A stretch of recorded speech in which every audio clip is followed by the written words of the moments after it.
1910-1920.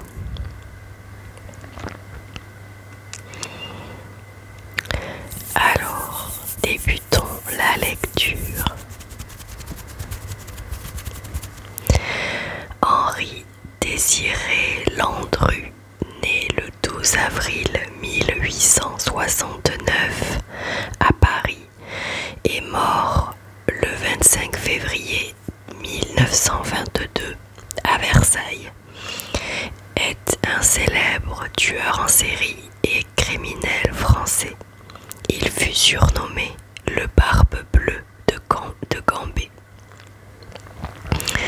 Henri Désiré Landru est issu d'une famille modeste. Il est né en 1869 au 41 rue de Puebla, dans le quartier de Belleville à Paris.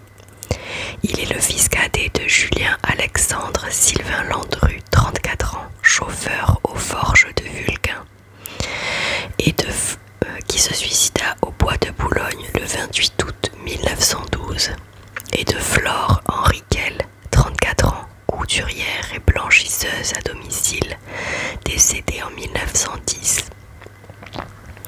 Le couple avait déjà une fille, Florentine Marguerite Landru, née en 1854. La famille est établie à Paris, rue du Cloître Notre-Dame, où Landru a passé l'essentiel de son enfance heureuse. Il fréquente l'école des frères de la rue de Bretonvilliers et y fait de bonnes études, remarqué pour ses aptitudes en dessin et en mathématiques. Il est enfant de chœur à l'église Saint-Louis-en-Lille, où sa famille s'est installée quelques années plus tôt, et il y officie parfois comme sous-diacre en 1888, si bien que ses parents envisagent de le faire entrer au séminaire. Il ne parvient pas à réaliser des études supérieures en architecture, mais devient en 1889 commis d'architecte chez les sieurs Bisson à L'Homme-le-Cœur. En 1889, il ment pour séduire Marie-Catherine Rémy, jeune femme qui habite chez sa mère blanchisseuse rue Saint-Louis en Lille, prétendant travailler dans son cabinet d'architecte en tant que technicien. Il l'épouse le 7 octobre 1893 après ses 3 années réglementaires de service militaire accomplies au 87e régiment d'infanterie de Saint-Quentin et au cours duquel il atteint le grade de sergent. Le couple a 4 enfants. Marie-Henriette, 24 juin 1891, 28 décembre 1985, que Landru reconnaîtra à l'issue de son service militaire. Marié le 4 janvier 1926 à Raymond Jules Paul Lecomte. Maurice Alexandre, 4 mai 1994, 24 février 1937. Suzanne, née le 7 avril 1896, décédée le 6 avril 1986. Charles Gênes, né le 1er avril 1900, Vannes, est mort à Vannes le 13 juillet 1980. En 1922, juste après l'exécution de leur père, Marie-Henriette, Maurice Alexandre et Charles Gênes Landru demandent officiellement de substituer le nom de naissance de leur mère Rémy à celui de Landru. De 1893 à 1900, il pratique une dizaine de métiers. Comptable, employé de commerce, cartographe, entrepreneur de travaux tels que couvreur, plombier, et change 15 fois d'employeur. Donc on parle de Landru là. La naissance des 4 enfants met le couple dans la difficulté financière. Aussi cherche-t-il à faire fortune en fondant une prétendue fabrique de bicyclettes à pétrole avec laquelle il commet sa première escroquerie. Il organise une campagne de publicité nationale spécifiant que toute commande doit être accompagnée d'un mandat représentant un tiers du prix. Les commandes affluent alors qu'il n'a pas investi pour les fabriquer. Et il disparaît avec l'argent sans jamais livrer les bicyclettes. Ces différents échecs l'affligent d'un sentiment de déréliction mythomaniaque.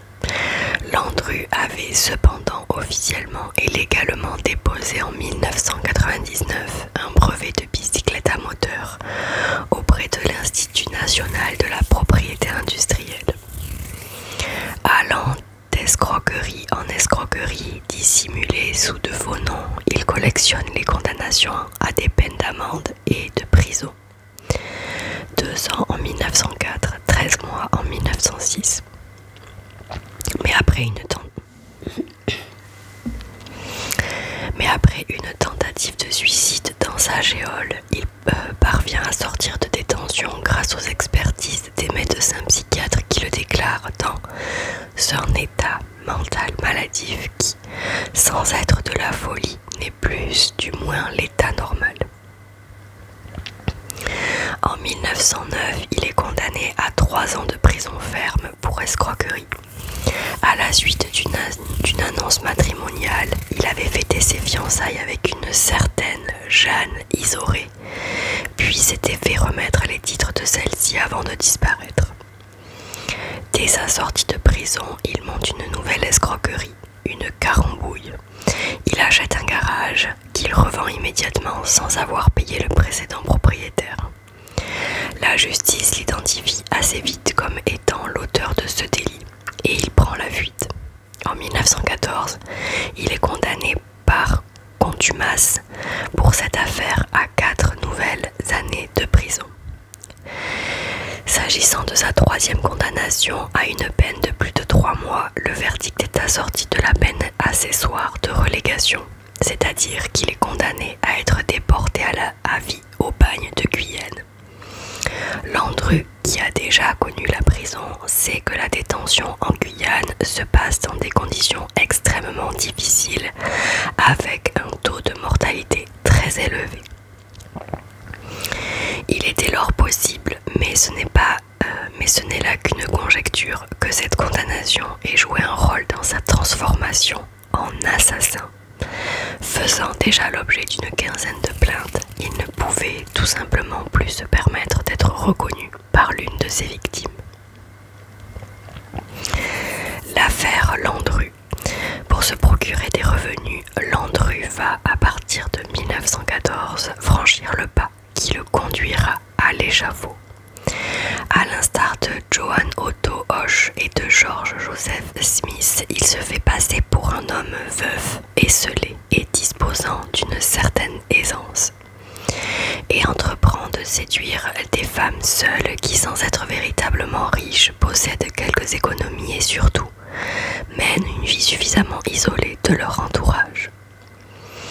Simulant une prospérité qui n'est que de façade, il leur fait miroiter le mariage et les invite à séjourner brièvement dans une villa isolée qu'il loue, d'abord à la chaussée Pré-Gouvieux, près de Chantilly. Il loue ensuite une nouvelle villa en Seine-et-Oise, à Vernouillet, où il assassine 4 personnes. Mais il doit abandonner cette résidence à la suite d'un banal contrôle dans le train. Contrôlé avec un billet périmé, il avait été obligé de produire des papiers mentionnant cette adresse. Craignant que la police ne s'y présente, il décida d'abandonner les lieux en août 1915. Il s'établit alors à Gambé. Le choix de la villa de Gambé fut motivé par son isolement. Elle était à 300 mètres de la maison la plus proche, et par les dépendances et le sous-sol, il y commet au moins 7 autres meurtres.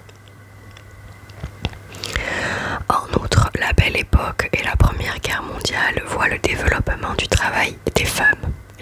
Les midinettes, grisettes, trottins, parfois obligées de pratiquer la prostitution occasionnelle pour survivre, sont autant de femmes seules susceptibles d'être ses victimes, puisqu'il se présente dans ces annonces comme un homme veuf et aisé capable de subvenir à leurs besoins.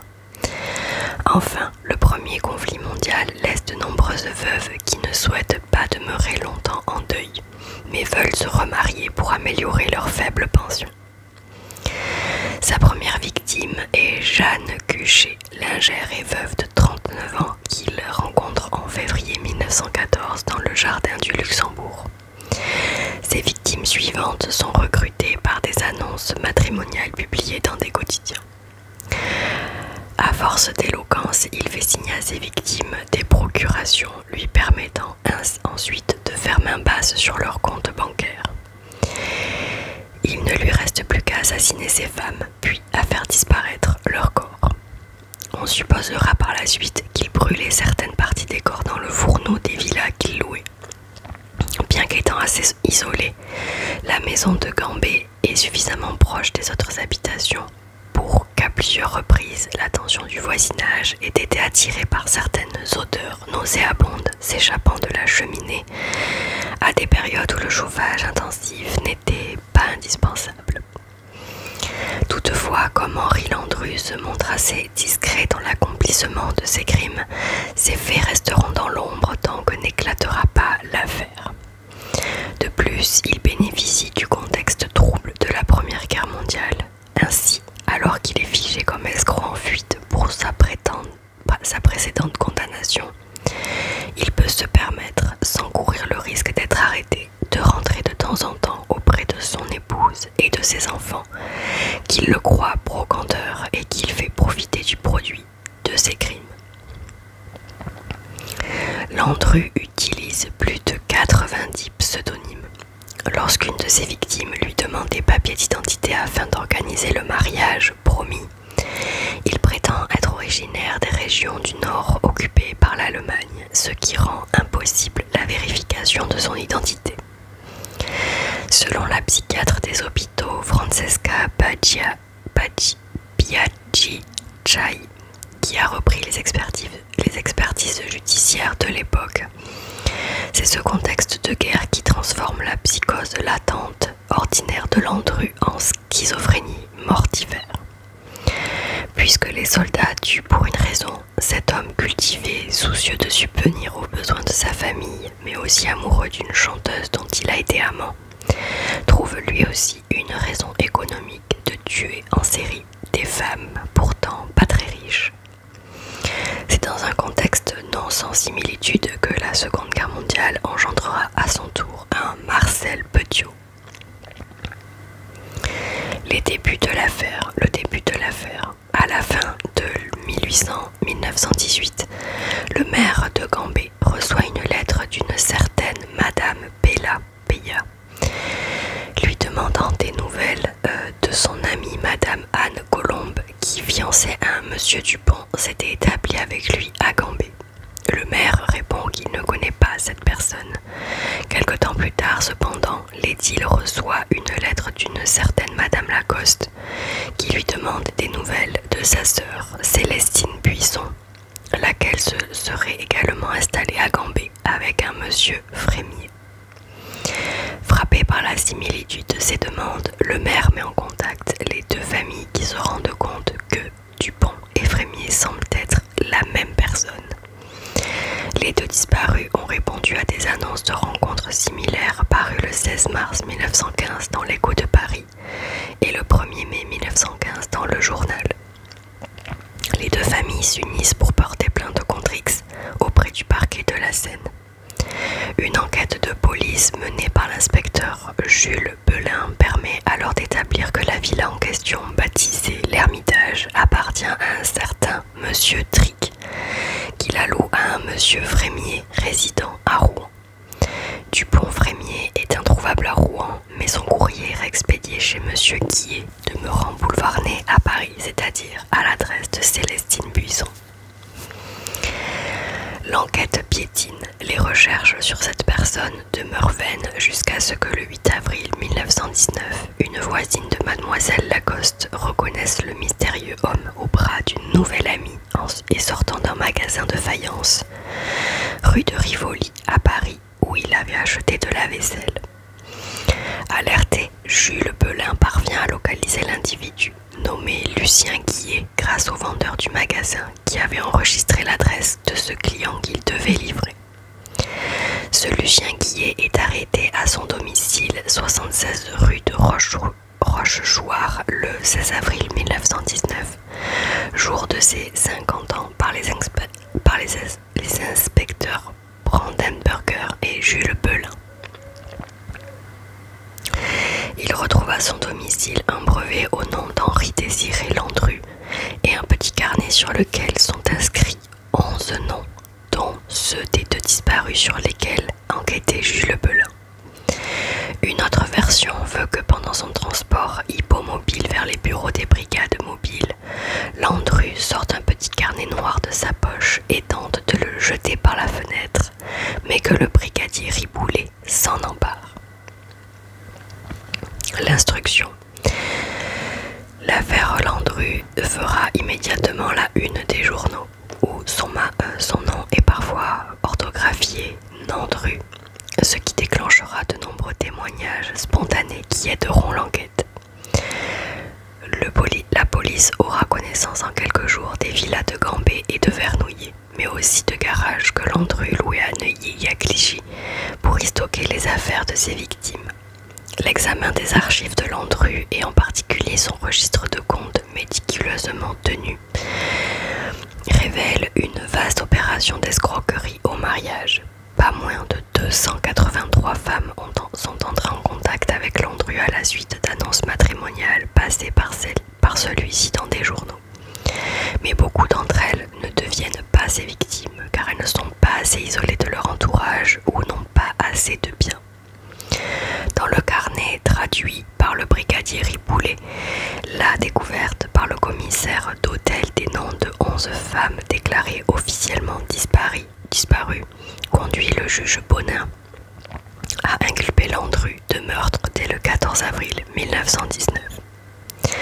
Des perquisitions ont lieu chez Landru, 76 rue de Rochechouart à Paris, mais aussi dans les 2 villas qu'il louait successivement à Vernouillet puis à Gambé, conduisant à la découverte à Gambé de débris supposés humains dans un tas de cendres retrouvés dans un hangar, dans la cheminée et dans la cuisinière. On trouve également des agrafes, des épingles, des morceaux de corset, des boutons en partie brûlés. En tout, la police retrouve 4,176 kg d'os calcinés, dont 1,5 kg provenant de corps humain, ainsi que 47 dents ou fragments de dents. Le médecin légiste annonce à la presse que ces os correspondent à 3 têtes, 5 pieds et 6 mains. Le 28 juin 1919, les enquêteurs Kling et Bale font brûler dans la cuisinière une tête de mouton et un gigot de 7 livres. Ils constatent que le tirage est excellent et que la graisse de la viande assure une parfaite combustion. De même, dans un garde-meuble, les enquêteurs retrouvent du mobilier ayant appartenu à l'une des victimes. Landru, après avoir fait disparaître ses fiancés, se rendait à leur domicile, déménageait les meubles avec son fils et les entreposait avant de les revendre aux enchères. Les papiers personnels de Landru sont examinés, en particulier sa comptabilité qui révèle l'achat de plusieurs scies à métaux, de scies à bûches et de beaucoup de charbon. Les noms des fiancés y sont même associés à des heures qui paraissent pour les enquêteurs constituer les heures des crimes. L'un des éléments les plus accablants est fourni par des reçus de billets de train. Landru a acheté lors de ses déplacements en train à Vernouillet ou à Gambé un aller-retour pour lui et un aller simple pour la victime. Interrogé sur ce sujet, l'accusé avance plusieurs explications. Il lui restait un billet aller simple à utiliser. Ses notes trouvées dans le carnet mentionnent un tarif et non une dépense. Acheter un aller-retour pour la fiancée aurait été un manque de tact. Cette défense ne convainc pas. Il semble aujourd'hui acquis tant par les analystes que par les historiens que les victimes étaient découpées et que les corps, troncs, jambes, bras étaient soit enterrés dans des bois, soit jetés dans des étangs, tandis que les têtes, les mains et les pieds étaient incinérés. La police se livra à une enquête sans précédent afin de savoir si Landru avait fait d'autres victimes que celles mentionnées dans son carnet. Elle il chercha et retrouva une grande partie des femmes avec lesquelles il avait été en contact. On attribua donc à Landru que les assassinats des 11 personnes présentes sur la liste de son carnet. Un doute subsiste toutefois sur une éventuelle 12e victime en mai ou en juin 1916, d'autant que Landru parla souvent de 12 femmes à son procès. Le 18 août 1920, le juge Bonin récapitule toutes les charges. Le dossier de plus de 5000 pièces est si volumineux que le substitut gazier, chargé d'établir le réquisitoire définitif, profite des vacances du juge Bonin pour l'étudier dans le cabinet du magistrat. Le dossier d'instruction contient un important faisceau de présomption, mais aucune preuve irréfragable. Landru n'avoue rien pendant ses nombreux interrogatoires, parlant seulement à 2 aliénistes pour tenter de les manipuler et de se faire passer pour irresponsables. Le procès. Le procès fleuve qui passionna les contemporains s'ouvre après 2 ans et demi d'instruction. Le 7 novembre 1921, devant la cour d'assises de Seine-et-Oise, siégeant à Versailles. La cour est présidée par le président Gilbert, assisté de M. Schuller et Gloria, assesseur. M. Godefroy officie comme un avocat général. Landru choisit comme avocat maître Vincent de Moreau-Giaferi, assisté par maître Auguste Navière-Dutreuil, tandis que les parties civiles sont représentées par maître Lagasse et maître Surcouf. Le procès à grand spectacle attire le tout Paris, et même l'aristocratie étrangère sous le charme de l'humour provocateur de l'accusé. Au cours du procès, le jeune artiste peintre René Aubert réalise des dessins destinés à la presse. La cuisinière dans laquelle Landru était supposé avoir fait brûler les corps de ses victimes est même transportée dans la salle d'audience. Landru nie jusqu'au bout être l'auteur des crimes dont on l'accuse, concédant toutefois avoir volé et escroqué ses supposées victimes. Il fait preuve à diverses reprises d'une éloquence souvent provocante devant la cour, allant, par exemple, jusqu'à s'exclamer « Montrez-moi les cadavres ». Landru est également renommé pour certaines de ses réparties, certaines attestées par les témoins de l'époque, d'autres apocryphes. À l'huissier chargé de lui remettre la liste des jurés. Il n'est pas vraiment utile de se déranger, surtout un dimanche, pour si peu de choses. Au président, ma mémoire est surmenée par ces longs débats. Chaque fois qu'on voit sur mon carnet un chiffre en haut d'une page, on en déduit que ce fut l'heure où j'accomplissais un crime. Le président, voyant Landru, toutes ces femmes, vos enfants ne disaient rien. Landru, quand je donne un ordre à mes enfants, moi, monsieur le juge, ils obéissent. Ils ne cherchent pas le pourquoi ni le comment. Je me demande comment vous élevez les vôtres. Vous parlez toujours de ma tête, monsieur l'avocat général. Je regrette d'en avoir pas plusieurs à vous offrir. Moi, j'ai fait disparaître quelqu'un. Eh bien, ça alors, si vous croyez ce que racontent les journaux. Le président, vous pleurez, Landru, vous éprouvez le besoin de libérer votre conscience. Landru, oui, je pleure mes fautes, je me repens, j'ai des remords. Je pleure parce que je pense qu'avec tout le scandale fait autour de mon nom, on a appris à ma pauvre femme que je l'avais trompée. Si les femmes que j'ai connues ont quelque chose à me reprocher, elles n'ont qu'à déposer plainte. Alors que Landru vient de déclencher l'hilarité du public par une nouvelle répartie, le président menace. Si les rires continuent, je vais demander à chacun de rentrer chez soi. Ce à quoi Landru réplique. Pour mon compte, monsieur le président, ce n'est pas de refus. Son avocat, Vincent de Moreau-Giaferi, le défendit en mettant en place une scène qui eut lieu pendant sa plaidoirie. Il affirma que des victimes avaient été retrouvées et allaient venir se présenter devant la cour d'assises. Le public et les jurés tournèrent la tête vers la porte, que le ténor du barreau avait alors désigné. Et, après avoir laissé planer le suspense, souligna le fait que tous ceux qui avaient tourné la tête vers la sortie avaient ainsi démontré leur manque de conviction concernant la réalité des assassinats imputés à son client, mettant en évidence l'absence de nouvelles preuves formelles contre Landru. Faute de cadavres retrouvés, l'avocat général rétorqua du tac au tac que Landru, lui, n'avait pas tourné la tête vers la porte.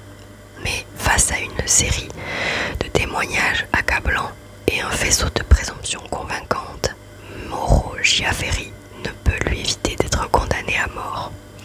Au terme de 8 heures de délibération, les jurés déclarent Henri-Désiré Landru coupable de 11 meurtres et le condamnent à la guillotine le 30 novembre 1921.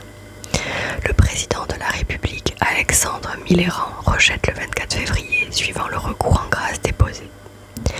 Alors qu'on vient chercher Landru dans sa cellule à 5h25 du matin pour le conduire à l'échafaud, l'aumônier se serait approché et lui aurait demandé « Mon fils, croyez-vous en Dieu ?» Landru lui ayant répondu « Monsieur le curé, je vais mourir et vous jouez aux devinettes. » Landru est guillotiné à l'entrée de la prison de Versailles à l'aube du 25 février 1922 par le bourreau Anatole Debler, qui note dans son carnet 6h10, temps clair. Landru a demandé comme dernière volonté de pouvoir se laver les pieds, ce qui lui a été refusé par peur d'un suicide. Peu avant son exécution, alors qu'on lui propose un verre de rhum et une dernière cigarette, Landru décline l'offre et répond « Ce n'est pas bon pour la santé ». À son avocat, qui, avant son exécution, lui demandait si finalement il avouait avoir assassiné ses femmes, Landru répondit « Cela, maître, c'est mon petit bagage ». Il fut enterré dans la partie réservée aux condamnés à mort du cimetière des Gonards à Versailles. Sa famille prit en charge l'inhumation et la mise en place de sa tombe, surmontée d'une simple croix en bois mentionnant les seuls prénoms Henri-Désiré comme requis par la loi pour toute supplicité. La concession ne fut plus redemandée par la famille au terme des 5 ans, fin octobre 1927, et la tombe fut dépouillée de ses ornements. Landru est toujours inhumé dans le même cimetière, mais rien n'indique l'emplacement de sa tombe, comme de nombreuses autres tombes de condamnés inhumés en ce cimetière. De son incarcération en 1919 jusqu'à son exécution en 1922, il aurait reçu plus de 4000 lettres d'admiratrices, dont 800 demandes en mariage. Cette fascination érotique porte un nom, l'hybristophilie.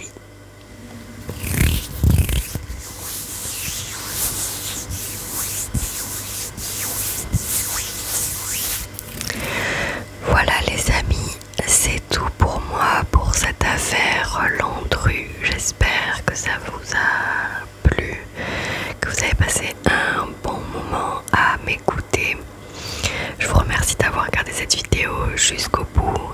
Je vous reviens très vite dans une prochaine vidéo. D'ici là, prenez bien soin de vous. Je vous fais de très gros bisous. Je vous dis à très bientôt dans une prochaine vidéo.